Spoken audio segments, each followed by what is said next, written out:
Yo, this is Terrance Gaines, aka Brother Tech, And this is Nica Montford, aka Tech Savvy Diva. and welcome back to the Snob OS Show, the show for Apple snobs, where we talk all things Apple and then some. We definitely want to welcome you back to another action-packed episode of the Snob OS Show. This is episode 269, so we definitely want to thank everybody for hanging out with us for so long. We definitely want to thank our financial supporters. If you want to be a financial supporter of the Snob OS Show, please go to patreon.com/snoboscast. And as a financial supporter, we give you a little thank you. And that includes getting the show early because you get to watch it live as we record it. You get to be a member of our snobist community. And like I said, we get the show a little bit early as a thank you. So we definitely want to thank you for our financial supporters. And we're going to jump right into it because, like I mentioned, it's an action-packed show. This is going to be a all Apple episode, specifically the recap of WWDC 24. For those who don't know, who are living under a rock, every year Apple does its worldwide developer conference, and it gives us a sneak peek via the keynote of all of the cool software that Apple plans on launching later this year. Apple did not support this year as it has added to and included a bunch of software, a lot of technology, a lot of services that'll come out this fall. Of course, the one thing everybody was looking forward to and what Apple finally released is their take on AI.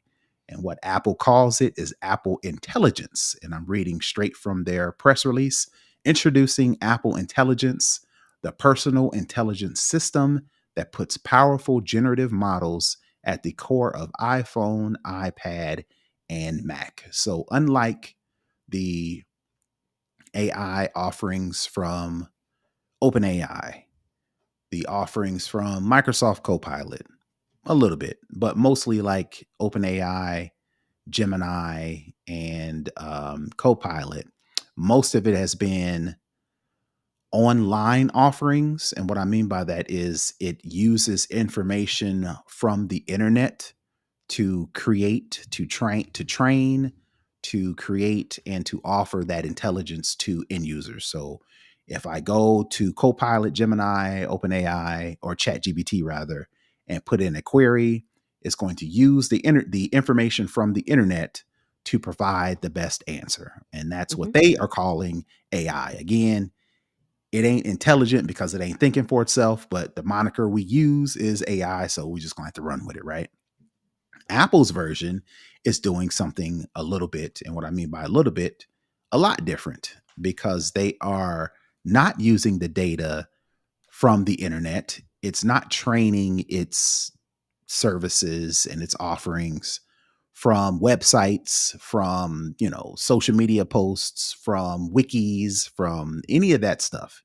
It is using the information that you, the user, have provided via your devices. So if you have been an iPhone user since the iPhone first came out, you have been securely training your own personal AI. So when Apple finally announces this Apple Intelligence, it's not pulling data from the internet, it's pulling data from you to learn your habits, to learn how you use the devices, and it's bottling that up, training its AI to better help you in your daily devices, whether it be your schedule, whether it be writing information like in mail, or whether it be, creating presentations in Keynote, whether it be, helping you with tasks and reminders.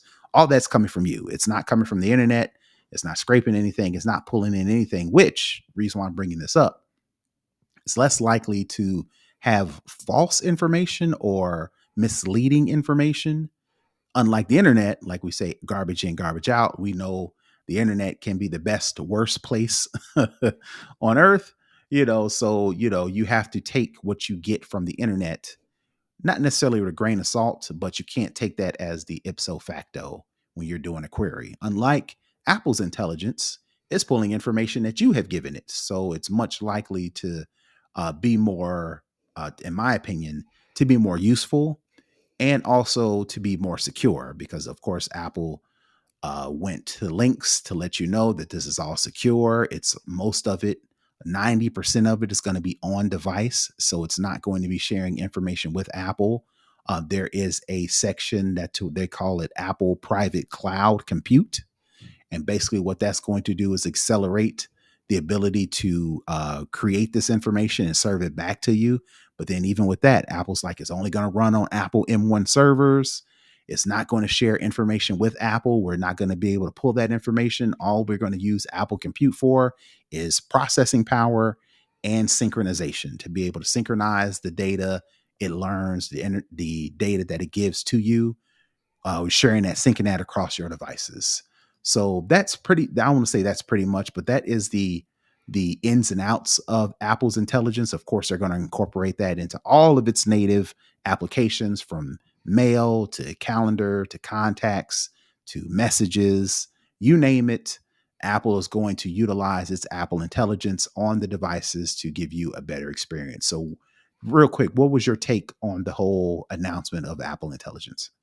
I think of all of the different AI we've seen, whether it be text generative models in general, I think Apple so far has the best approach. And I think this for a couple of reasons. First, people want AI to make their lives easier, to Hmm. help them with productivity type activities that cuts down time for them doing things. In the actual announcement, they highlighted several apps, including Mail and I think it was Notes.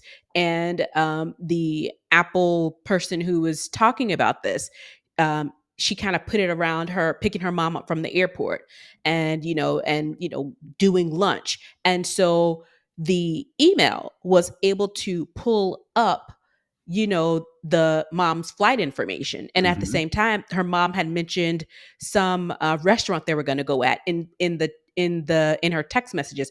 It was able to pull all of those different pieces together to give her one visual of all the things that she needed to do as far as picking her mom up, Hmm. getting to the restaurant to eat. And that's the thing that people want. I saw something on Twitter once. It was like, I want my AI to do things in essence. It's like, I want AI to do things for me and not um, do art and music for me. Essentially saying they want to be able to have AI to take tasks off their plate so they can do the art and the music of it. They don't need the AI to do the art and music for them. They want to do it themselves, and they want Hmm. AI to cut out, some of the additional steps that they have to do in their everyday tasks to free up time for them to do that. So I think the approach that they've taken so far with what the Apple intelligence actually does is going to reach people and give them what they've said they've been wanting. On the data privacy front, the fact that they are using your data to train for you specifically, if you think about even Siri, how she can differentiate between the different voices of people who are in the same house Hmm. who may have a home pod or a home pod mini. It's those types of things. They understand the way you speak. They can recognize your voice, even when you're typing out, messages on your um, sending a text or whatever. You Hmm. get the predictive text that's kind of like in your voice, the way you kind of spell things, and it can predict. It's doing all of this based on you, the individual, and your data. And a lot of times, in some of these other generative AI tools, like you said, they're scraping the internet, and Apple is giving you layers. The first layer is we're only training on you, what Hmm. you do on your personal device. The second one is okay, so it's a little bit more if you depending on what you're doing. So we're going to store it in a cloud, but again, we don't have access to it. And the final level to that is the integration with OpenAI that Hmm. says, hey, the first two levels, they give you some stuff, but it could be more if you want to use OpenAI. But we're going to ask you every single time if you want us to go and pull that data that's scraped from all over the internet. You Right. can say, And yeah, you can say, right. yeah, give it to me, or nah, I'm good. I don't want no open AI stuff. on my personal device. Right. And the reason why that's important is because when you're using ChatGPT, that option, when Apple Intelligence finally rolls out, any information or any queries or any prompts that you put into ChatGPT is training itself off of that. And that's going to be utilized and shared In with the open everybody market. else, Yeah. everybody Yeah. else who Yeah. uses ChatGPT. Right.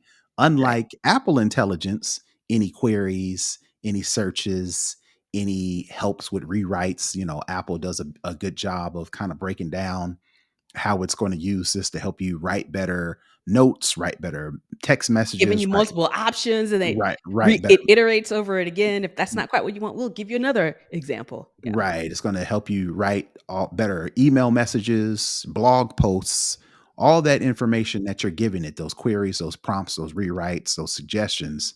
That's for you. Yeah. And it's only going to be shared to you on your Your devices, device. right? But Apple realized, like you mentioned, that I may want to query the internet because I'm pretty sure somebody out there has a better way to make brownies, right? Yeah.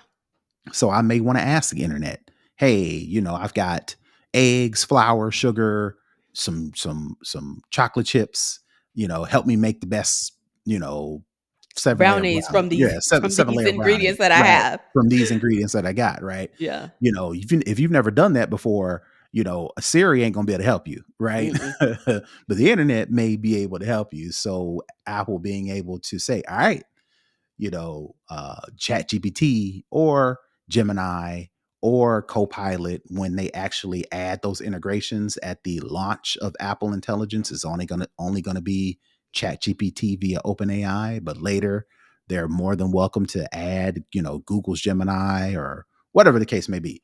But all that to say, Apple Siri, your devices may not have the best answers. So Apple has integrated a way for you to be able to use other AI systems to query that information. But Apple's making sure now that Mhm. this is going outside of Siri, this is going outside of your devices. So good luck, and I'm not saying good luck. I'm not saying good luck as if that's a bad thing, but it's just like, just know that this information that you share You're will be opening shared. yourself up. Yeah. Exactly. Yep.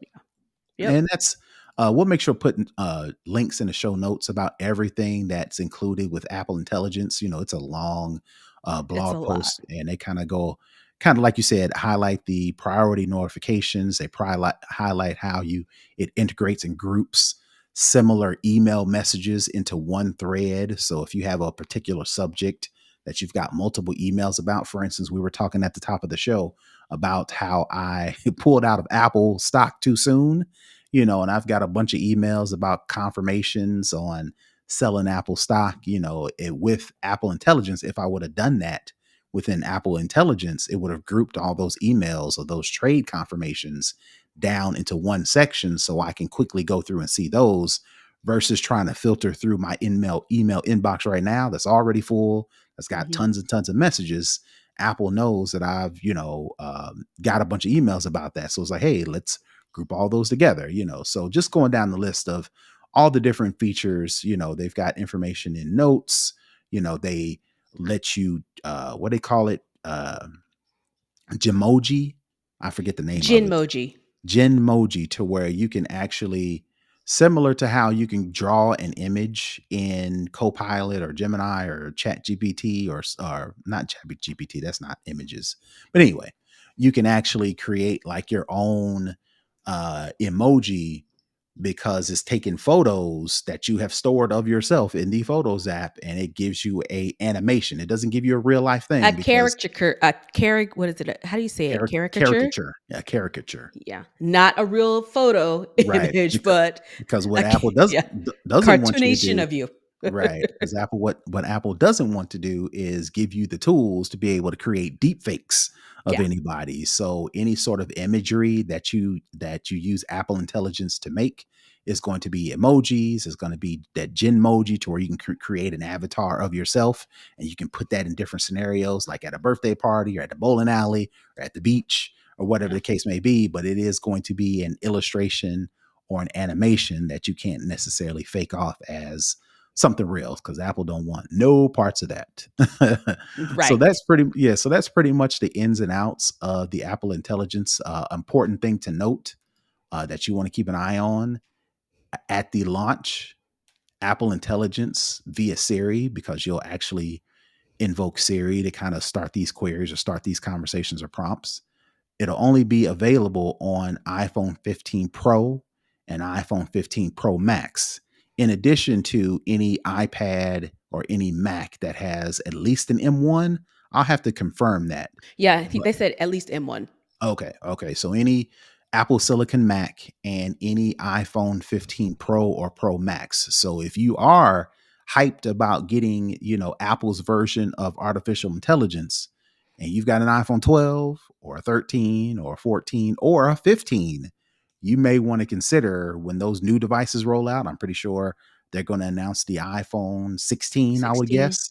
Yeah, probably. If you're interested in Apple Intelligence, you may want to stick with at least an iPhone 15 Pro Pro. or Pro Max. Now, there's no word on if the iPhone 16 quote unquote regular will be able to handle artificial intelligence, in addition to, let's just say Apple comes out as per usual. Apple will come out with a iPhone 16. They'll come out with an iPhone 16 Plus, which would be a larger version of the regular phone. Then they'll come out with an iPhone 16 Pro, and a larger version of the 16 Pro would be the 16 Pro Max. If they're coming out with those four devices, we don't know yet if the regular versions will have the ability to have the right chipset to run Apple Intelligence. I'm assuming it will, to where if you get an iPhone 16, you're guaranteed to get Apple Intelligence. But if Right. you are the type of person that's like, I always stay a year or two back, I don't get the Hmm. brand new one, well, keep that in consideration. If you want Apple Intelligence, you will have to get in 15 Pro or Pro Max. Right. Because we just want to make sure everyone knows that, similar to Apple Silicon, Apple Intelligence is what I'm considering a foundational, I won't even say feature, but a foundational operating Service. system. Yeah, service is probably a better Mhm. word. And it's one of those things that's going to be, I think, built throughout the product line, is going to continually improve, as we had M1, then you have the M1 Pro and Pro Max, and you had M2 and M3 and M4. So it's one of those things where Apple is basically setting the stage for the next generation of iPhones, and how they plan to, and not just iPhones, Apple devices, and how they plan to, move forward with their hardware and their software. So even if you're like, well, I'm not going into this, eventually, when you upgrade, you are going to have to Mhm. deal with Apple Intelligence, because it's definitely, like I said, foundational. So it's going to be one of those things that ultimately you're going to have to participate in on some level. Yep, same way with silicon. You had to make the decision whether you're going to stay on Intel or you're going to switch to Apple Silicon. Yep. Same way with iPhones. You got to decide if you want to say non-Apple Intelligence iPhone, or you want to get one that does support it. So Mhm. that is it. There's a bunch of features that included with Apple Intelligence. Like I said, I won't go through them all, but we will put links in the show notes. So if you definitely want to check those out, we'll put all those announcements from the Apple newsroom. So I want to keep it moving. The next thing I wanted to talk about is Vision OS 2. This is the Apple Vision. Is it Apple Vision? What's the name of Apple Vision Pro. the Vision Pro? That's what it's called. Yeah. Vision OS 2 is their newest operating system for the Vision Pro reality headset, which will Vision OS 2, I'm assuming, will come out in the fall as well. Hmm. And not really a lot going on with that, but they just improved on gestures for Vision Pro. Another thing that I noticed in some of the news that came out post WWDC is the fact that when you look down at your keys, like if you're using a keyboard with the Vision Pro, like an actual Magic keyboard, when you look down, it'll actually show a video or an image of you actually typing on the keyboard. So I thought that was pretty cool.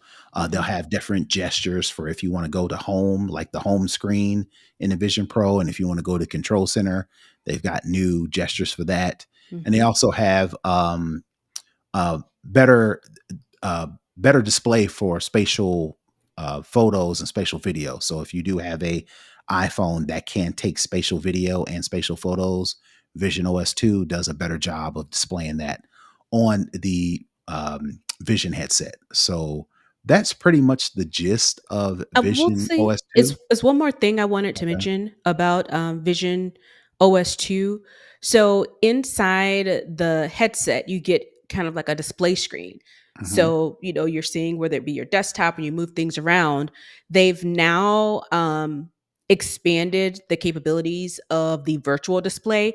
If you've seen kind of like the curved monitors, the really Hmm. big curved monitors, they've now brought that type of display Ah. into Vision Pro. So now you Mhm. get like a curved view mimicking like a curved display. So it gives Mhm. you Okay. more real estate to add more, um, windows and kind of separate them out however you want, and gives you a bigger landscape to use the virtual display. Okay. All right. All right. So if you spent that $3,500 plus to get the Vision Pro headsets, then you maybe want to look forward to Vision OS 2. The next thing on the list is, of course, iOS 18, which is like one of the major, next to Apple Intelligence, is probably the most um, feature, Anticipated. yeah, anticipated and feature full announcements during the keynote. Of course, the main thing that, or the front the front facing thing that you'll see with iOS 18 is the ability to customize your not only your lock screen but your home screen. Hmm. And for example, like right now, if you try to rearrange the app icons, once you let go of it, it'll either go to the top or it'll push down to the next available spot. Well, with iOS 18, you'll be able to move your app icons around and your widgets around any location on the phone. And the reason why they do that is because normally with the lock screen, back in iOS 17, they gave you the ability to get that big, vivid, vibrant lock screen Hmm. image, but once you unlock your phone, it kind of blurs that out to where it just makes the You app can barely icon. see what your actual Right, wallpaper is. right. With iOS 18, they give you the ability to show that vibrant background image Mhm. as a home screen, but now you can actually move your icons around. So if you've got like your kid's face, right, you can move the icons at the top and you can move the icons and the widgets at the bottom. So you can still have that main picture in view. So that's like the main front facing thing that Apple announced with iOS 18.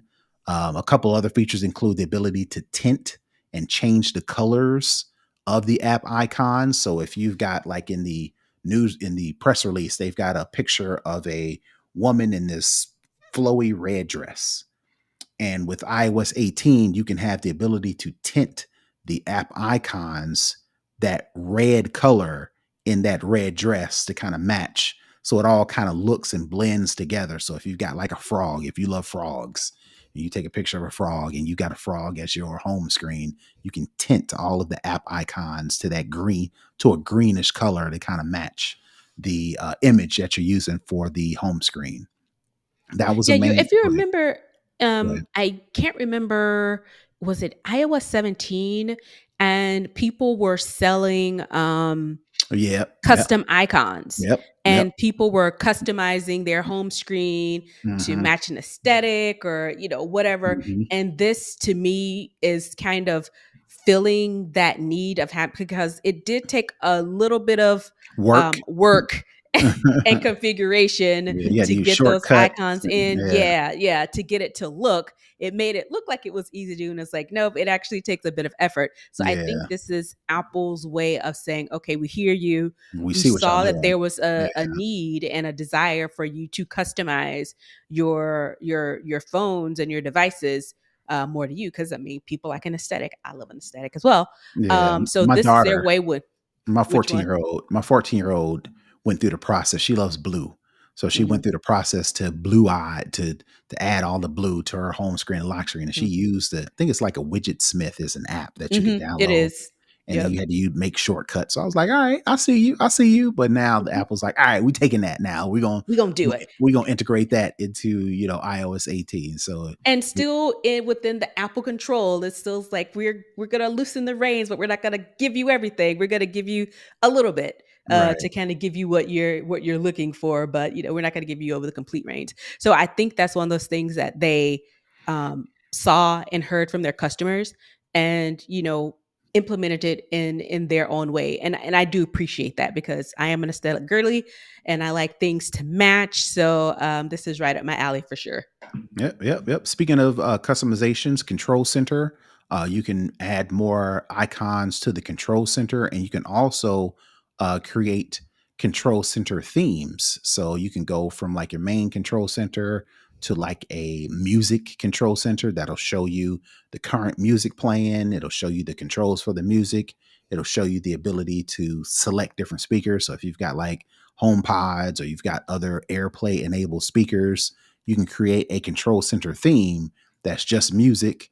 You can go down and create like a control center theme for your home. Like this would be up my alley to where I've got a lot of home controls. I can make a custom control center screen Mhm. just for all of my favorite home controls. So, for instance, like my podcast lights and my bedroom lights, I can make a custom theme just for that. And you can go through and do a couple other ones. You can add, like I said, they're given more ability for third party developers to integrate into the control center with iOS 18. So I thought that was a cool thing. Mhm. Um, those two buttons at the bottom, I think a lot of people will like this.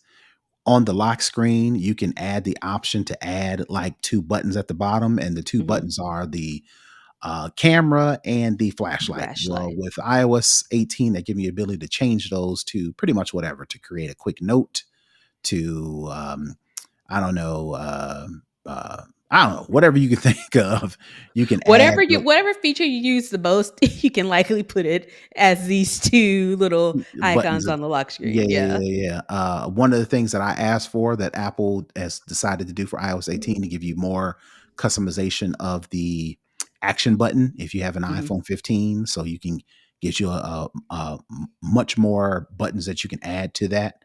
Let's see, a couple other things. Of course, with photos, it gives you the ability. I don't know if I mentioned this at the Apple Intelligence, but it makes sense to announce it here. With the Photos app, it gives you to the ability to that cleanup function. So if you look at the Google Pixel videos, they show those cool videos of you being able to Mhm. circle things in the background and erase them. I think Google calls it the Magic Pixel. I think that's what they call it. Well, Apple calls it cleanup, and you can kind of do the same.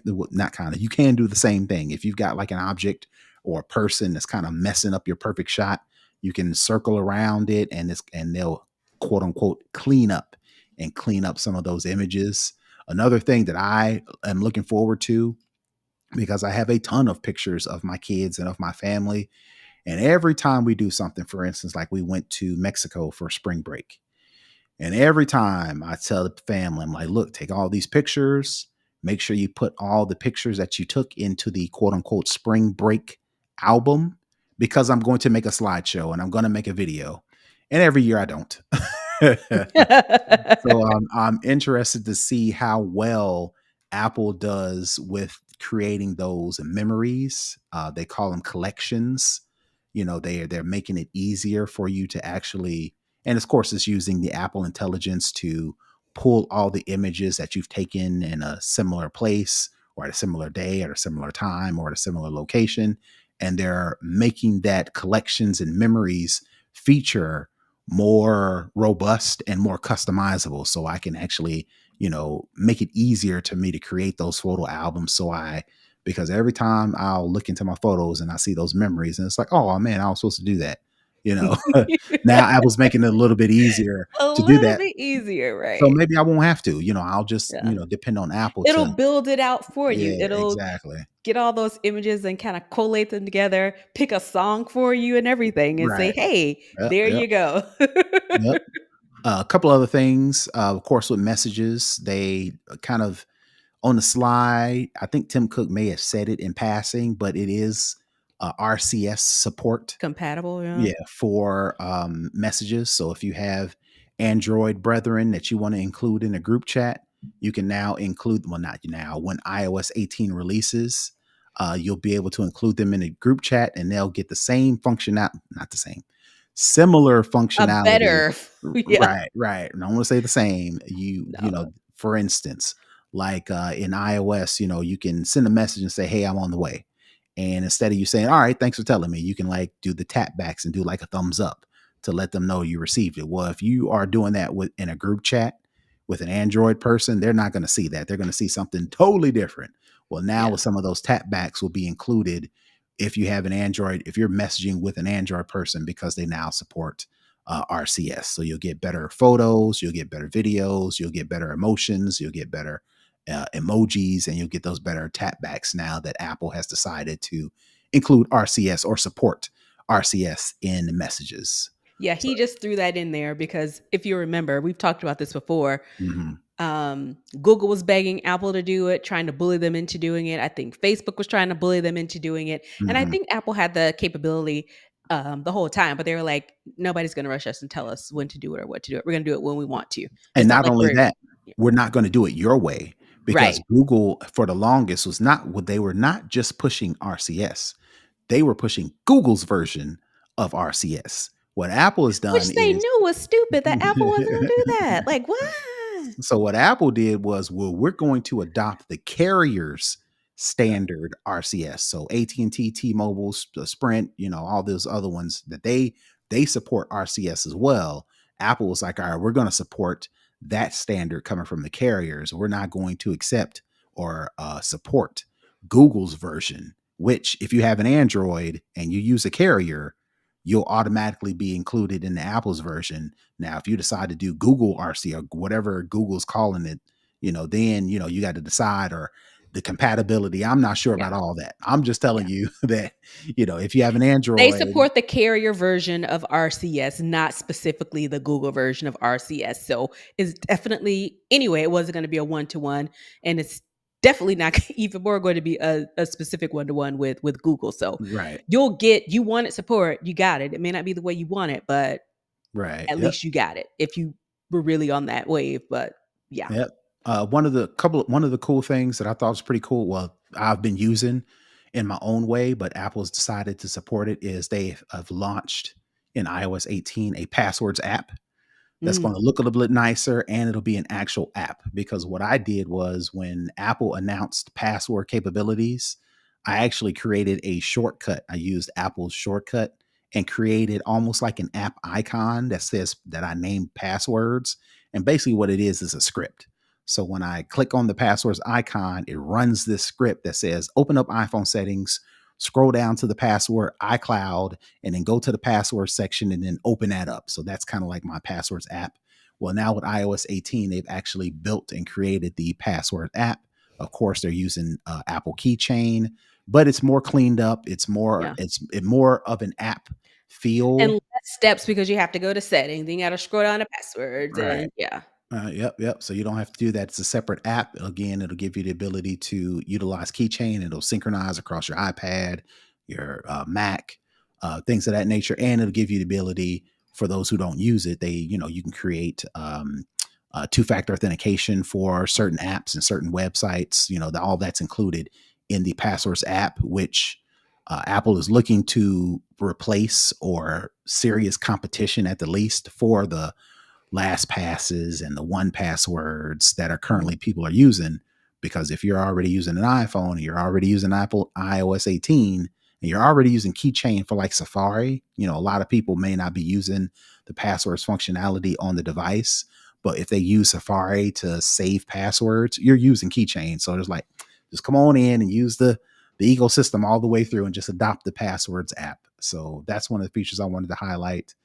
Another cool one I wanted to highlight is in Safari. So if you use Safari versus Chrome versus Bing, or I can't think of the other one, Firefox. I think, yeah, Firefox.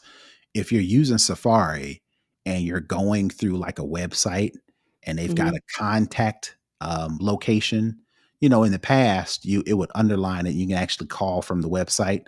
Well, iOS is taking that a step further, and they're surfacing additional relevant information. For example, if there's an address on the website and you use Safari and you use Apple Maps, in Safari, it'll automatically surface the address and the ability to click directions to get directions to it, versus what you normally have to do is copy the address, open up the Maps app, and then paste the address in there and then get directions that way. So if you're on a website looking for, address to the event, you don't have to go through all the steps. It'll automatically surface that information for you. So I thought that was cool. There's a couple other things that, of course. Oh, one of the things as it relates to security, if you like download an app like TikTok for the first time, it'll ask you, do you want to? It'll remind you heavily to include contacts, share your contacts with TikTok, so you can see who else is on TikTok, so you can automatically follow them. Well, what you don't want to do, you may not want to do that. So Apple is giving you the ability and is giving you more security to where when these apps ask for your contacts, Apple will put that barrier in front of them and say, hey, do you want this website or you want this app to access your contacts? Do you want to give them all contacts, or do you want to actually select some of the contacts that you want? So if you know there are 4 or 5 people that's currently on TikTok that you want to make sure you find, you can just share those contacts, as opposed to what TikTok wants you to do. For example, I'm not saying just TikTok does this, but for example, TikTok just wants you to share all your contacts so they can have all that information, so they can, algorithm, what they need to do. Well, Apple is giving you being that middleman, that gatekeeper for your contacts. And similar like to back in the day when Apple said we launched that Ask app not to track you. Mhm. They give you that option when you download a new app. The app wants to follow all your activity from the browser to the app to wherever the case may be. Apple's going a little bit step further with the contacts as well. So I'm pretty sure there are many of the developers like, damn it, Apple, they're cutting off all of our free data that we've been getting from people for all these years.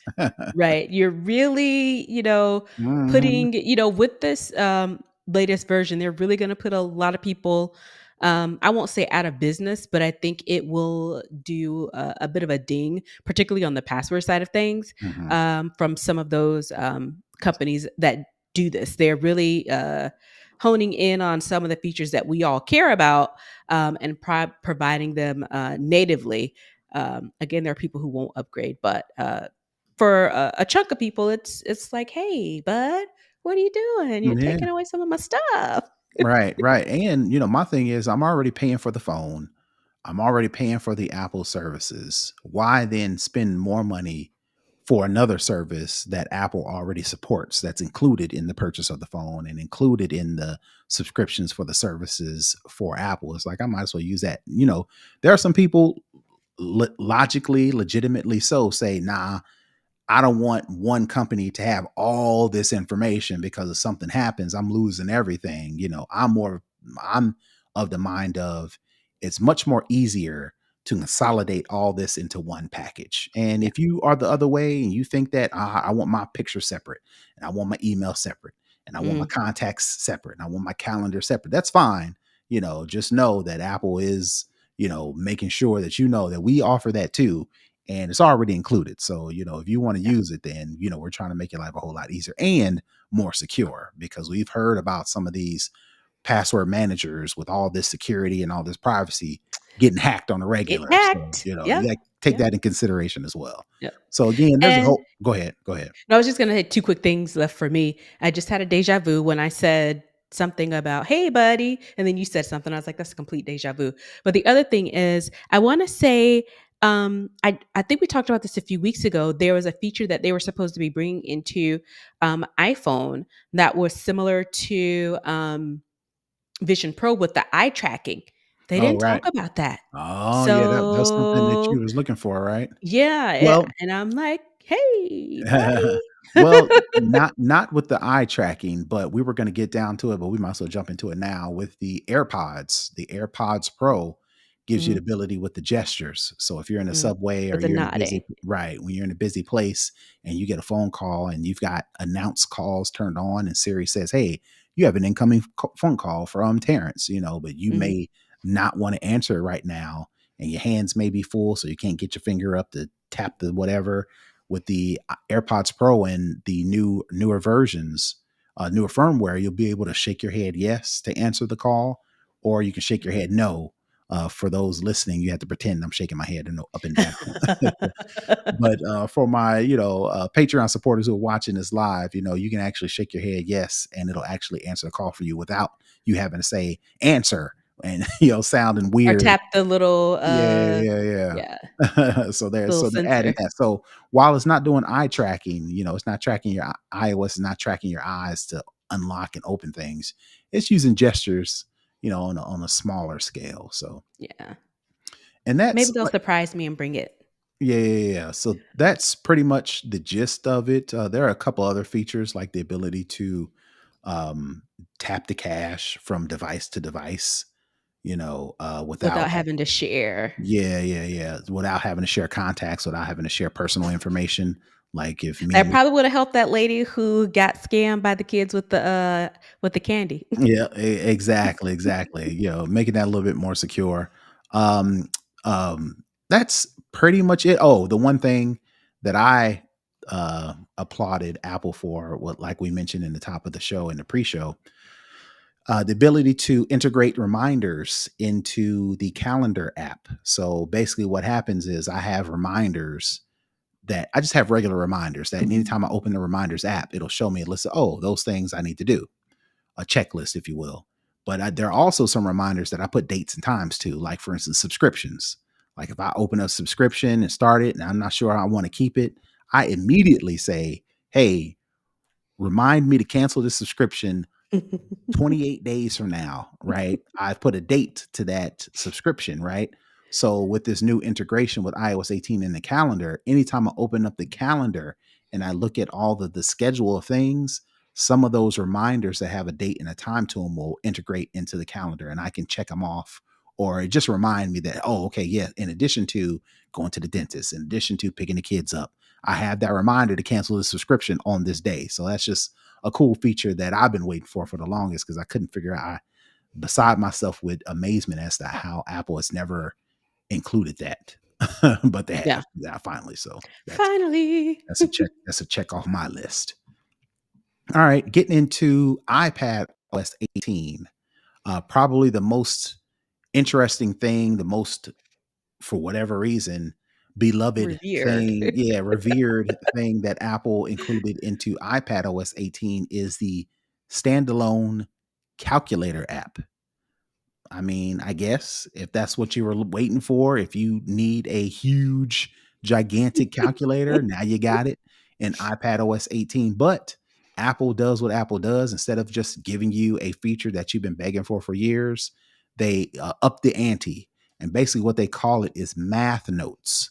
So, Mhm. like, if you're in the Notes app and you are writing out equations, you can write with the Apple Pencil the equal sign, and the math notes will automatically Give you the calculate and answer. give you the answer. So if you are a college student or a high school student or a middle school student with an iPad, you will definitely appreciate this. One of the ways that I can see using that feature, and I mentioned it earlier this week, is my daughter has a birthday coming up. She'll be 14 next week. And as per usual, we tell her to put all your birthday wish list items in a Apple Note and share it with the family so we can actually pick and choose what we want to get you for your birthday. But what me and my wife do is we make sure we put prices next to all this stuff. So with Mhm. the Math Notes app, we've got prices for all the items that she wants. At the bottom, I can draw a line under all the tallies, which equates to the equal sign, and it'll automatically tally up all those items and give you a big a one cost at A the bottom. nice round number. Yeah, at the bottom, so we can decide if that's what we want to do or not. So that's how I see using the math notes in the new that comes with the new calculator app. So they did a couple other features like showing you how you can create graphs, and if you change a variable in an equation, it'll automatically update with the right calculation, the right answer to the equation. So for those people who are math nerds or people looking to get some help in school, definitely the math notes and the calculator will definitely help out a lot. Outside of that, the only other thing I wanted to note about the iPadOS 18 is the ability for it to they call it smart script. And basically what that is if you have terrible handwriting, like if you're using the Apple Pencil and the Apple, I'm not going to say no names, but my wife, she has terrible, terrible, terrible handwriting. And so with iPadOS 18, she'll be able to write in her handwriting in the Notes app, and the Notes app will clean up Mhm. for a better case. It'll clean it up to where it's more legible, to Legible.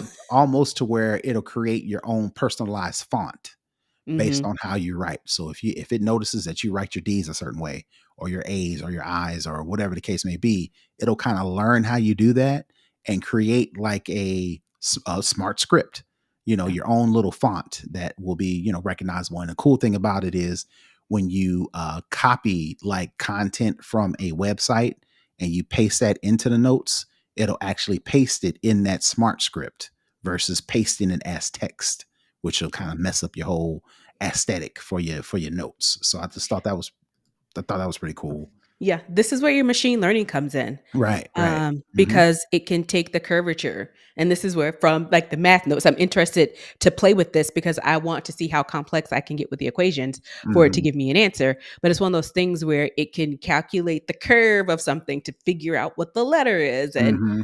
where one word begins or another one ends. Because if you write in chicken scratch and you write kind of fast, words that kind of close together, it's able to determine how to group the correct letters for the word, and it can Hmm. take your chicken scratch and angles where it should be curves, and make it nice and neat and legible for anyone who's trying to see it. Yep, yep, yep. In addition to that, of course, same thing with the lock screen and the home screen and the customizing of the icons and the tint and things like that. That's included in iPadOS 18. Another thing that I didn't mention in iOS 18 that I'll just announce here is the ability to schedule text messages. Hmm. So if you want to wish somebody a happy birthday and their birthday ain't up until tomorrow, but you're going to forget, Yeah. you can go ahead and, write happy birthday, hope you have a wonderful day or whatever. And then, Hmm. it'll give you the option to schedule that text message to go out at a later When date. So I just thought Yep. that was pretty cool. And Making your life easier. That's what we need these devices and this technology to do. yep, Make it a yep, little yep. bit easier. Absolutely. So if you add, of course, Apple Intelligence to an iPad, you just got a bigger canvas for writing, for creating those illustrations, to integrate into keynote and all those different presentations, things of that nature. And that's pretty much it. I can't think of anything else separate of the iPad that isn't included for iOS 18. So that's pretty much the gist of everything announced in iPadOS 18. We're going to move into watchOS 11. Not a whole lot there, but they did um, kind of split out some of the things that you can track on your Apple Watch. For instance, one of the things that they announced is vitals.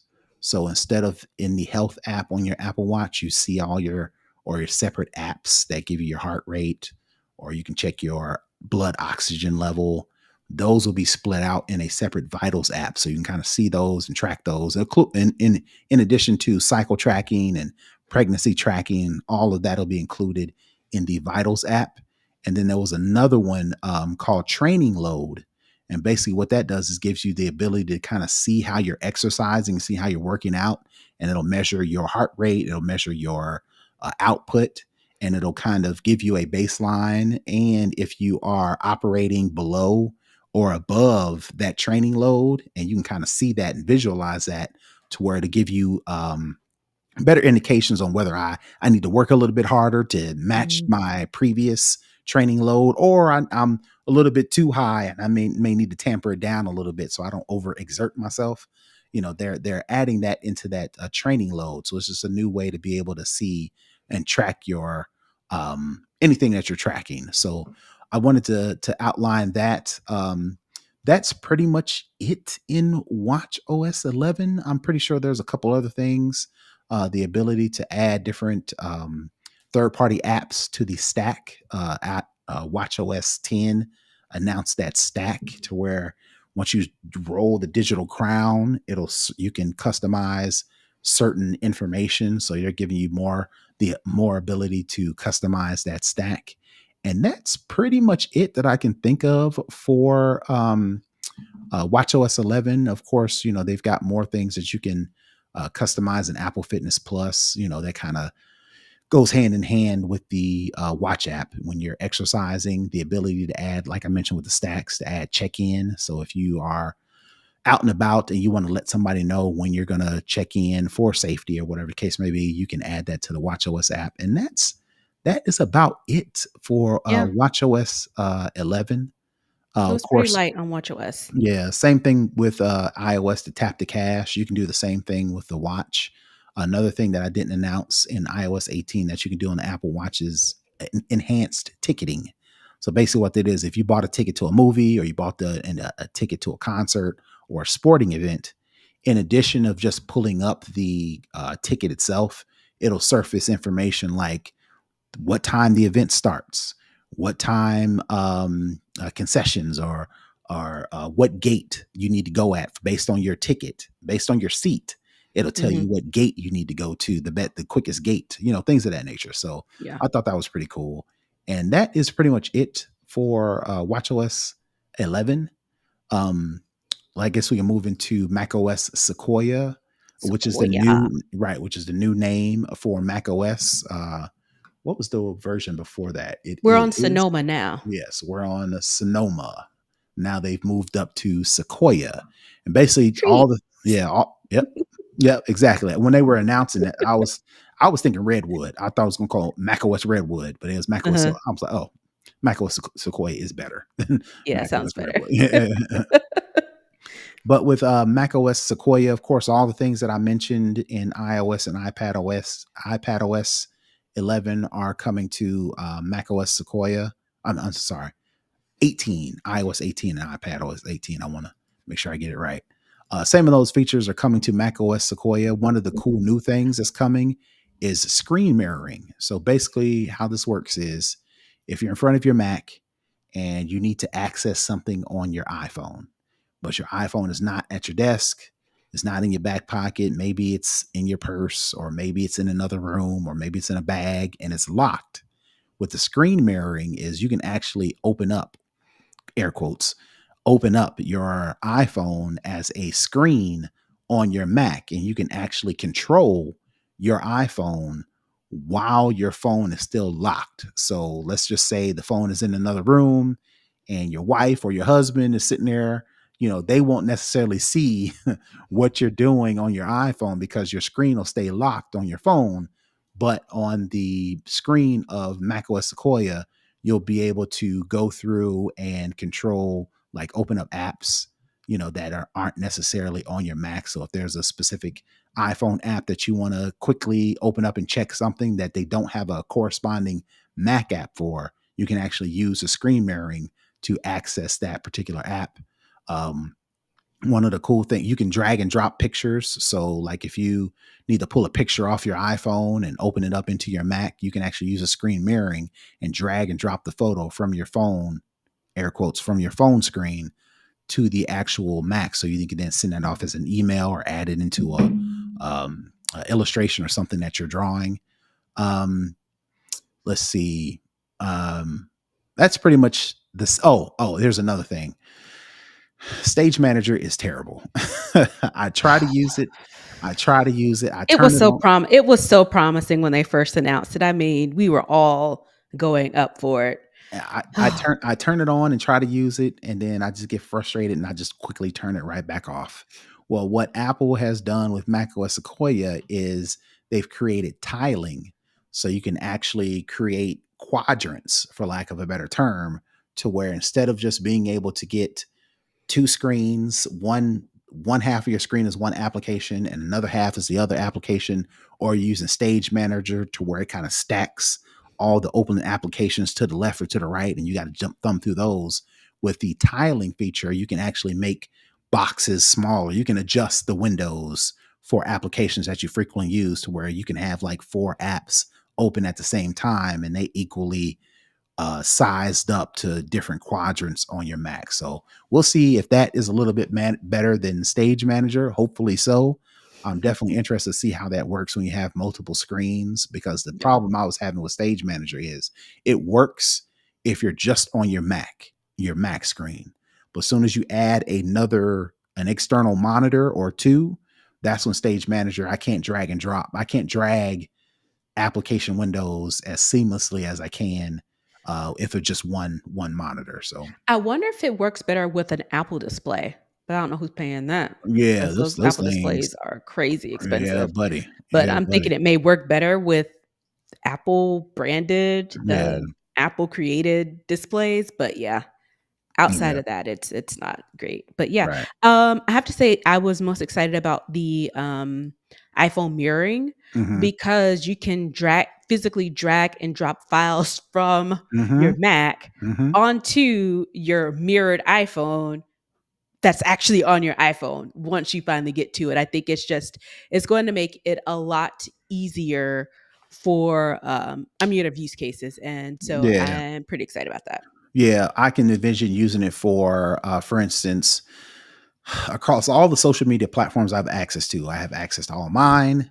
I have access to the show's podcast, social media handles. I've got another social podcast, the Tech John, that I have access to. So the ability to, instead of just reaching for my phone every time I need to update social media with something, to be able to use the screen mirroring to actually post a social media update, without having to jump through all the different accounts on my phone. I could definitely see a use to that. Another way I could use it is, since I'm the techie of the family, Mhm. I can do a screen recording of my Mac and then open up screen mirroring and actually do like a walkthrough of how you open something, how you download something, how you share something. And then I Mhm. can actually share that video with somebody, versus before, in order to do that, I got to open up. I got to make sure what is the continuity is turned on, and then I got to Yeah, make sure I got to open QuickTime Player, and then I got to start a new movie recording, and then I got to select my iPhone as bunch of steps. yeah, a bunch of steps. With the screen mirroring, I can actually just do a quick walkthrough, do a screen record, and then share that. So I can definitely see Yep, myself using that feature. yep. Other than that, that's pretty much it as far as separate applications for macOS Sequoia. The last thing I wanted to talk about was, we talked about it already, the AirPods, where you can do the gestures. And Mhm. then there are a couple other features that I kind of wanted to go over. There was um, a Apple did almost like a press release of all the different things that they may not have announced during the keynote. For instance, if you are using Apple Pay and there are some rewards or something on a specific credit card that you've loaded into Apple Pay will enable you to use some of those additional features on your credit card. Like if you have Chase, and Chase had these Mhm. special rewards or something like that, to where you get cash back, or you can apply those rewards points to a purchase, where you can Mhm. kind of all manage all that inside of Apple Pay when you actually go to pay for things. And it Mhm. gives you the ability to add other what do they call those things?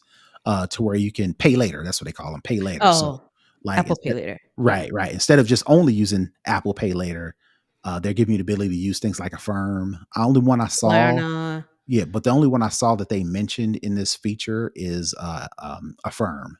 Oh, I haven't okay. seen, Maybe but it's just a firm to start. right, right, right. So that's something I wanted to highlight. A couple other things I wanted to highlight. Like we talked about the tap to cash, and basically, to kind of better highlight that, is with tap to cash, users are able to send and receive Apple Cash by holding two iPhone devices together without having to share phone numbers. For example, tap to cash can be used to pay someone back at a dinner or buy something at a garage sale, which we just had a garage sale over this week, and this would have came in handy to be able to tap the cash, because the way you the way you the way we think to push the two phones together like AirDrop, you either Mhm. have to be in their contacts list, or you got to turn off that allow AirDrop from Everyone. anyone for Yeah. 15 minutes. You And then actually, turn it back turn it back off. right, right. You have to remember to do that, right? Yeah. With tap to cash, you're just making that transaction without having to jump through those extra steps. Yep. Let's see something else. We talked about the enhanced tickets. So if you buy a ticket, it'll give you what gate to go through. It'll give you directions, your ability to uh, show up an event guide. So if there's like a schedule of things that happen, if you're going to a sporting event, you'll be able to see all that. Um, um, that's about it. With Apple TV, we didn't mention Apple TV at all, but one of the things they did do is similar to like I don't know if any other services that do this, but I'll break it down. So, like, if you're watching a movie and you want to find out what actor or actress that is, this feature called Insight will enable you to be able to pop that up quickly, so you can see who's the director. I don't know who's the executive producer, Mhm. who's the actors, without having to pause the movie and then kind of. Sometimes it can do it if you go more info, and then you got to pause it and go more info, and you got to go to cast and characters. With this Insight feature, you'll be able to do that much faster. And also, if they're playing music, it'll recognize the music that's playing and it'll give you the Mm. ability to add that to your library. So I thought that was pretty cool. Yeah. Again, making life easier. Right, right, right. And that's about it for all those additional features. So I guess the question is, was there any one or two features that you find yourself looking forward to the most when all these new software enhancements drop? I'm looking forward to the customization. Hmm. I'm looking forward to the iPhone mirroring. Hmm. I'm looking forward to the password apps. I think the password app. I'm thinking those are probably my three favorites as of Okay. now. All right, all right. I'm definitely looking forward to Apple Intelligence. And I say that Yeah, because I've been that's a fighting. given. Well, in addition to it, in addition to that, I've kind of known that Apple was going to do something big as far as all of their current services. Hmm. And for that reason, I've been forcing myself in some cases. In most cases, it's, Mm, it's a benefit. But in some cases, like for instance, the reminders, there are many more robust, more feature packed to do apps and task managers out there other than reminders. yeah. I've been forcing myself to use reminders. Let me see a couple other ones. I've been uh, as of late, switching from LastPass to the password manager in iCloud. I've been, Hmm. like I told you before, I made a shortcut, did all these things so I can treat the passwords manager as an app. I've been forcing myself to do things like this because I knew I had in the back of my mind, it's going to pay off. There's a Yeah. reason why I'm forcing myself to use all of these native apps, Yeah. Safari over Chrome, the list goes on and on and on. Yeah. So now, in addition to that, right, using Apple's authenticator for two-factor authentication. There are apps out there that just do two-factor authentication. I've been forcing myself to use Apple's. I've Hmm. been forcing myself to use what's another one I was going to say? Anyway, I can't think of it. But because I knew it was going to pay off, so I'm interested to see now that payoff, now that Apple Intelligence is going to be able to use all that information, use Hmm. all that data, and surface it in a way that's going to enhance what I do on a daily basis. So I just think that my due diligence from using all these native apps and using all of Apple's services when I had other options, and in some cases when I had even better options, like Mail, for example, I forced myself to use the native Mail app versus Hmm. Google, versus Fast Mail, Yeah. versus Spark. I think Spark is a mail app that is so much better than the native Mail app, but I was like, nope, nope. There's a reason. I'm gonna use it. I'm gonna stick beside them. Um, so now I'm interested to see how my payoff is going to be now that Apple hasn't introduced and is They've been training on all of your data all this time, so right, let's see how good it is. right. So now I'm to see how this payoff on how Apple's going to make my life much better now that I've given Yeah. them all of my data, all of my time, all of my effort. Right. All right. So if that's it. Nick, if you don't have anything else that you wanted to highlight or anything you wanted to give a nod to from WWDC, oh, have you been going to any of the developer sessions since you are the developer, the Apple developer of the group? So I have not.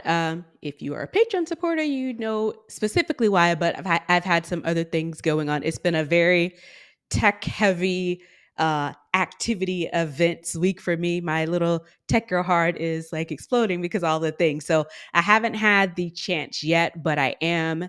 There were some sessions that I kind of highlighted in the app that I want to go back and take a look at because honestly, from Monday to today, which is Wednesday when we're Mhm. recording, even still digesting all of the stuff from the keynote, I haven't even been able to fully digest the platform State of the Union, which is basically a deeper dive of what was discussed at the keynote for developers. So it's just so much and it's so many things swimming in there. I think it's like I'm at the point now I was like, let me kind of let things marinate, especially since I'm, doing all these other tech things this week. Give myself a chance to be in the moment with the stuff that I have going on now, and then take a look at some of the sessions from the actual conference. But I definitely will let you guys know what my favorite sessions are. All right, all right, all right. Well, that is going to do it for us this week. Nika, tell the folks where they can find you. You can find me at Tech Savvy Diva everywhere. And you can find me at Brother Tech. That's BROTHATECH.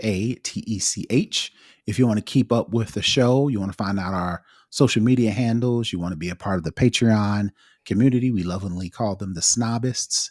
If you want to get the information on when we drop new episodes, if you want to listen to new episodes, definitely go to snoboscast.com to get all those details.